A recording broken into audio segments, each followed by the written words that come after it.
What she didn't say is how tough businesses here in Longman have been doing over the past 3 years. So we spoke to a couple of businesses, small businesses, in the last hour, and here's an example of what they've had to say, the issues that they've had to deal with. It's gotten to a point now that we can no longer produce bread because we're now making bread at a loss. So in order to alleviate those costs, we've just stopped making bread altogether. We have 15 kilowatts of solar panels, and yet our electricity bill, even after the bread production has ceased, is still about $15,000 a quarter. So $15,000 a quarter is your energy bill.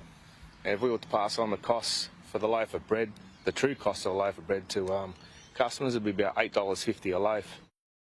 The true cost of a price of coffee, if we were going to make any sort of margin on it, any sort of profit on it, would be $10. $10 for a coffee. That's what it would be for you guys. You got to add in exactly. Yeah. You got to add into a coffee your rent, your GST, your cup, your coffee, the barista that made it, the milk. And that's a holistic factor of it, that is the true cost of it. But you cannot pass that on to your customer because they're not going to pay for it.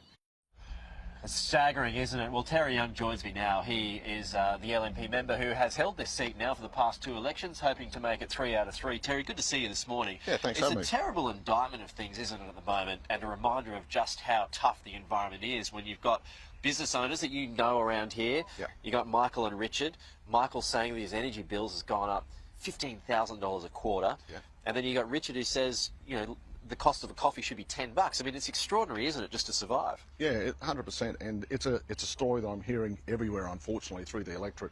You know, I look at just across the road from my office, I've got 3 hairdressers or barber shops within 500 metres that have shut in the last 12 months because they just couldn't pay the rent. It's crazy. Do you feel like this argument has become forgotten about, though, in the last few weeks of the campaign? Why do you think that is? The fact that small business, which is the backbone of this country, why aren't the polls more in your favour, given the conditions that these businesses are working under have been from a Labor government? Yeah, look, it's a great question, and I think, you know, the political spin has been to take all the emphasis and the focus off the reality of the cost of living crisis, and it's been a masterful, you know, advertising plan by the Labor Party to distract people from it. But the thing is that this is a reality, and people, they're not mugs. They can see it out there, mate. They'll see through all this. Do you expect it to get any worse? I think it will if they're re-elected, for sure. Their policies, their monetary policies just don't work. They are all about big business and corporates, and there's a place for that, but they do not like small business, and they'll do everything they can to make it tougher for small business so they can get people working for big businesses, which of course they can unionise, which is their MO and their ideology. So what are you hearing? So you're out pre-polling at the moment, you're door knocking, you're doing it all. You've been the member here for you know, as I said, 2 elections in a row now. Yeah. What's the biggest complaint? Look, cost of living by far and away is number one, but also we have a real problem with housing affordability, and therefore we have a big homeless situation here. Right. You know, a lot of people sleeping in parks, sleeping in cars, and these aren't people that the dishevelled, you know, man that's all got dreadlocks and so forth. These are families and working families that are living in their cars. It's tragic. I spoke at the start about the interesting demographics here in Longman, where you've got the retirees and then across the bridge, you know, your blue-collar, working-class young families, and as you mentioned, there's some poorer folks, farmers too. It's just this big spread.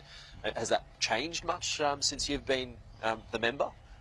Yeah, look, it has. It's changed. Look, I grew up here, and the interesting thing is that most of it was dairy farms when I was a kid, and I've seen it slowly but surely. These farms have been cut up into suburbia, and we've got to have growth, and I understand that, but that's changed the demographic as well, very much. And as you say, aspirational young people buying their first home, a lot of new estates here. Is there an urban drift? Sorry, from Brisbane, or? Yeah, absolutely, and also a little bit of interstate, but mainly because it's still more affordable out here. So younger people getting into the first home, we've got a lot of those out here. But we've still got the cockies out in the west, at Woodford and Wamiran. We still produce 60% of Australia's strawberries in this electorate. Yeah. So we've still got a big farming community. Just a final point here, and look, I've had a bee in my bonnet over this particular policy for a while now, and it's taxing unrealised gains. I mean, most people won't have $3 million in their super. I won't. Most people won't. But the idea of taxing a gain that hasn't happened yet doesn't sit well with me,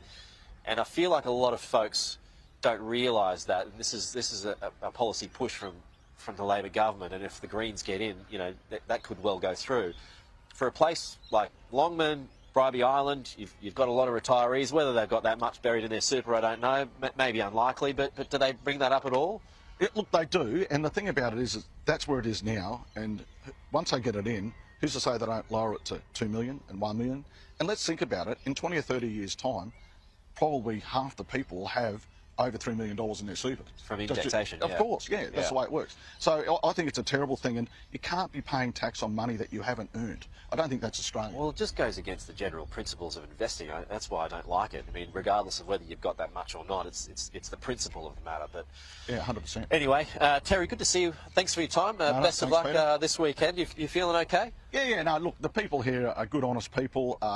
They understand. I understand the electorate, and they're very relatable to me. And they've been good to me the last 2 terms, and I'm looking forward to doing a third term and getting some stuff done. You got a target on your back this time, though, from two election wins in a row. Every time, mate. Yeah, that's you all just right. deal with it. I've got broad shoulders. Appreciate it, Terry. Thank you so much. Authorised by Terry Young MP, LNP, Caboolture, Queensland.